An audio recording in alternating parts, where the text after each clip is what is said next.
What's up, fam? Hey, thank y'all for tuning in once again. And as always, be sure to like, share, comment, subscribe. And when you do subscribe, hit that notification bell so every time I drop a video, you will be the first to know about it. Today, I want to bring a feel-good story out of Shreveport, Louisiana. And this is about a group of dads who came together to help stop violence at the children's high school. Now, I'm getting this off of People magazine, and it states Louisiana fathers form quote-unquote dads on duty group to help stop violence at the children's high school. Now, the story goes, I guess around about mid-September, there was like a bunch of fights at this high school. The name of the high school is Southwood.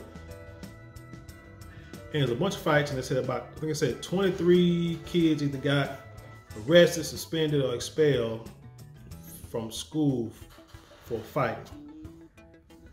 Afterwards, there was a large police presence in the school. And the principal stated that a lot of the kids didn't like this. In the meantime, there was a father by the name of Michael Lafitte Jr. Said that he was one of several parents who felt compelled to take action after nearly 24 students got arrested, suspended, or expelled within 3 days at Southwood High School in Shreveport, Louisiana. And they said he wanted to stop the violence. He said he sat down with 4 other dads in his office and came up with the idea of starting a crisis intervention team at the kids' school. He called it Dads on Duty USA. And he said in a quote, "After about 3 hours, we came up with the idea to have us be a presence on the campus. We thought we would be a collective unit to be able to show them that there are strong men who are on campus." He said Dads on Duty brings the fathers together as they take shifts, protecting the grounds of Southwood High. While there, they would interact with the students in a positive manner while also helping to prevent fighting and violence on the campus. Now, before you ask, and before you take this left, the story states that the majority of these men have full-time jobs. And also, it said that they used an independent security firm to help vet the fathers that would be patrolling the campus, which means these brothers, like I say, have jobs, full-time jobs. They are parents, so they are got kids on campus today. That gives them just that added sense of security or bring support or awareness to the campus. And also, they don't have a criminal record. So they let you know that they are what you call pillars of society, tax-paying, law-abiding citizens. So for anyone who want to sit there and try to think that, oh, they must not have a job, they're sitting around the house all day, they ain't got nothing else to do, they probably have time to do that because they stay at home, single deadbeat dads, you can kill all that. These brothers have jobs, but they also know they have a duty and a responsibility to their children 24 hours a day. These brothers understand that parenting is not a part-time job. That you can't use an excuse of, I have to work, that's why I can't be there for my kids, or I'm at work all day, so I can't make sure that my kids are safe, or make sure that they have food to eat, shelter, or going to a school that I pay taxes for the salaries of those people and for the upkeep of that school, that you don't have time. And it also said that these parents are also at extracurricular activities. Now, I understand this wholeheartedly. I have, when my children were younger and going to school, elementary school, junior high, what have you, high school, I worked, went to school, and when I wasn't working and I wasn't in school, and they had activities, like sports or school functions or school clubs or anything outside of that matter, if I was free, I would be there. Matter of fact, I coached some of these sports for a few years.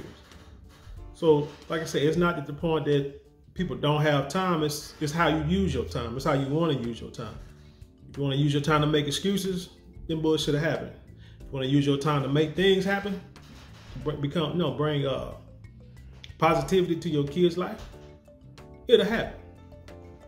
So, again, like I say, don't commend these dads for doing this. They say, though they started with 5 fathers, the group has since increased their squad to approximately 40 members. They say Louis Jr., whose daughter is a junior at the high school, said that the dads work in shifts of 6 to 10 dads on campus each day. They say, although we're tired of dads on duty, we also serve as uncles on duty. We serve as men in the community on duty. Now with that uncle, that's another thing about the community. It used to be a time, and it still is, especially if you go to small towns. There are times where the community actually meant community, where most of the people that lived in the neighborhood, the community, a lot of people, they knew each other. A lot of families knew each other. They either were family or they all grew up together. So like a history, a history, you know, behind everybody's relationship. So everybody had a personal feeling and a personal interest in making sure things were right in the community. Nowadays, the way the system is made up, the way things go with apartment prices and how these rent and stuff can go up, because a lot of people lived in apartments. Used to be a time where you could stay in an apartment, shoot, for years and not move, because the price is right and you can live comfortably, you can support your family, and everybody was cool. But as time goes on, especially now in some of these towns, some of the rent can skyrocket. I knew an elderly lady who was a patient of mine. She said, it was just like a year or so ago, said that she had to move in with her daughter because her rent, she's on fixed income, and her rent jumped an extra $400 because they're building up this town, and so the price of land skyrocketed, jumped, and so the consumers or the tenants are the ones who had to suffer. And so that type of stuff is why you have people who can be like a tight-knit family, and then all of a sudden, well, I found an apartment over here in this, on this side of town, it was a lot cheaper. And somebody said, well, I found an apartment over here on this side of town, a lot cheaper. And now you got families and units that spread out, and the camaraderie and community is gone. But in this instance, like you were saying, uncles on duty. I'm quite sure a lot of these dads got nieces and nephews that go, that go to these schools. And like I say, in the community, if it's like a high school, all the kids know each other in the neighborhood. It's probably where all the fights started too, in the neighborhood, and just split over to the school or what have you. So Mr. Lafitte said, because there are some folks who don't have a father or don't have such a great relationship with their father, and it's our goal to let them see what the right relationship with the male figure is supposed to look like. And that's something that I feel a lot of women need to understand. There's nothing wrong with building up our sisters. There's nothing wrong with building up Black American women. We should give them the props, just like we should give men the props when you do right. But they also should be held accountable if they do wrong, just like men are held accountable when we do wrong. But the one thing that you cannot dispute is that, and I don't care what community you go to any community, lump us all together, white, Black, Hispanic, Asian, Indian, Korean, African, American, South American, whatever, any community you go to, when you see a community that's prospering, show me a community that does not have an abundance of male figures that are running the households and running the business. Yes, women can have businesses. Women can run businesses. By all means, if you can do it, you can do it. But when it comes to structure, especially when it comes to raising children, and I tell you all the time, you can't raise a kid really without two parents. You shouldn't. But you definitely shouldn't do it without men. Because men are going to be like that end all to be all when it comes to discipline. And especially when it comes to raising men, when it comes to raising boys. If you raise boys without a male figure, I don't care, it don't have to be his dad, it could be a granddad, it could be an uncle, it could be the dude across the street. Somebody that can put a foot in that little boy's ass when he acting up and straighten him up. They need that because a mom can only do it for so long. Shoot, I remember I grew up both my parents, and I remember my dad used to work and he would go to school too at night. And I remember, like, if I got in trouble at school, the worst thing in the world was waiting for my dad to get home. But I remember when I was in junior high, I got in trouble. My mom called herself, you know, trying to whoop me. And I thought it was funny. I mean, Mom, if you never heard this story, it's the first time you hear it. Sorry, but this was talking 30 years ago. So we can get over this. We can look past this and laugh at it. But I thought it was funny when she did it. Because I know I've grown past it. I'm bigger, stronger, you know. And then like in high school, we used to argue all the time. And my dad would sit back and be like, boy, you know, he's a man of very few words. And he would be the one, like when he put the discipline down, there was no questions about it. We can go back and forth and whatever, but it's either his way or no way. And I ended up moving out because of that. And I look back on the way I did it, I handled it childishly, but that's a whole different story. But like I said, by the time I got to junior high, my mama talking about whooping me, man, that was like, man, felt like more like a waste of time than anything. But it was more of being afraid of being punished by my dad. I was bigger than my dad. I remember being in 6th grade, being taller than my dad, got in trouble in school. And he was talking about, you know, whooping me, and I stood up taller than him and thought that I was gonna stand up and he was just, you know, going back. I don't know what I thought he was gonna do. But this cat looked up at me and for somehow, like one big swing and I was down. It was like, what the heck? You know, I was down and that was it. Last time I ever tested.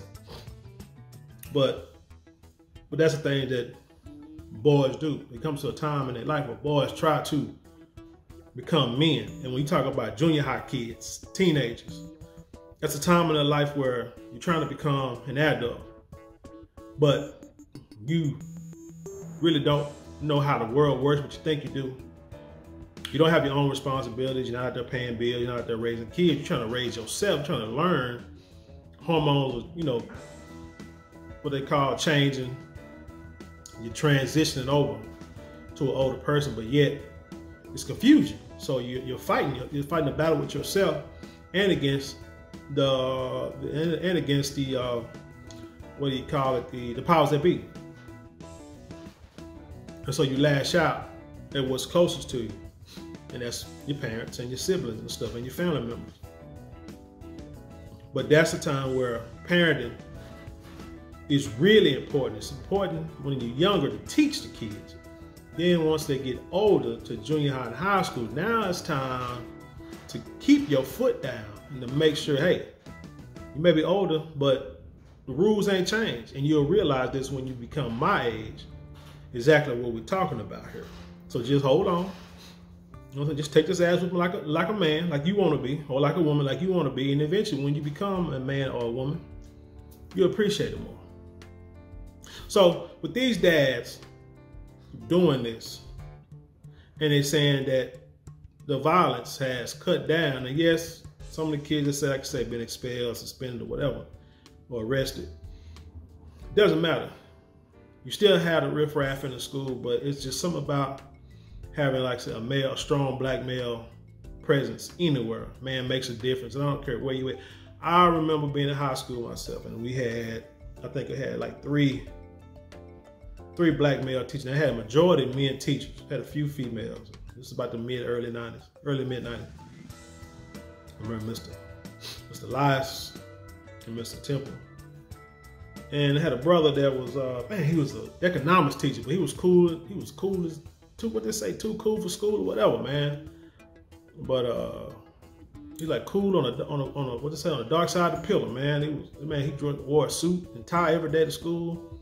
Never raised his voice. He was just, chill. But he was respected. Nobody ever did anything, tried anything in his class. Mr. Lyles he was a math teacher. There was a brother in there said, what did he say? I think he said, I think Mr. Lyles was talking and he answered back, but he tried to be slick, tried to be funny. I think he called Mr. Lyles by his first name.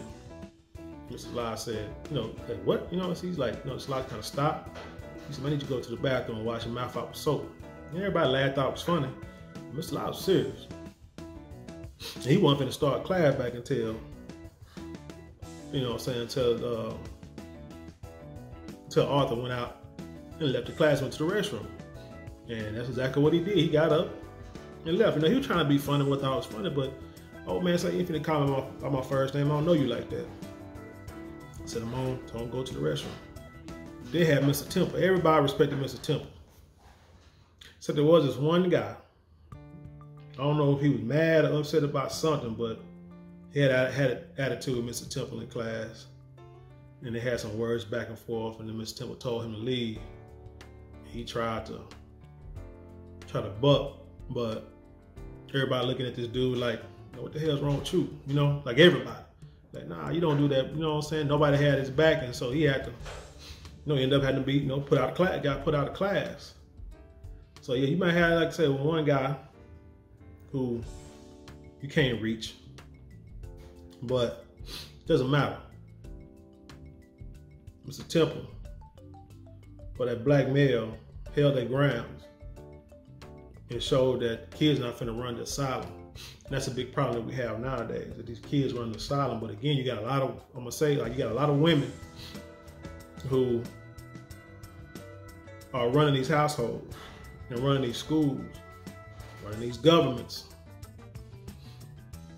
And Democrats, liberal, can't punish kids no more. Kids can get away with anything, and then you got a bunch of them going to jail, on the jail, skipping school, ain't amounting to nothing. And you wanna know what the problem is? Man, you gotta get these men back in school. This here shows that we have got to get brothers back into the schools, teaching, substitute, what have you. You gotta keep these brothers in the household. So that means women, just like the story said that they use an independent security firm to vet the fathers to see who could be allowed. No, background checks is basically what he's talking about. See who should be allowed to be in the school, to patrol these hallways and to interact with your children. You should do the same when it comes to dating and making babies and having relationships and getting married to these men.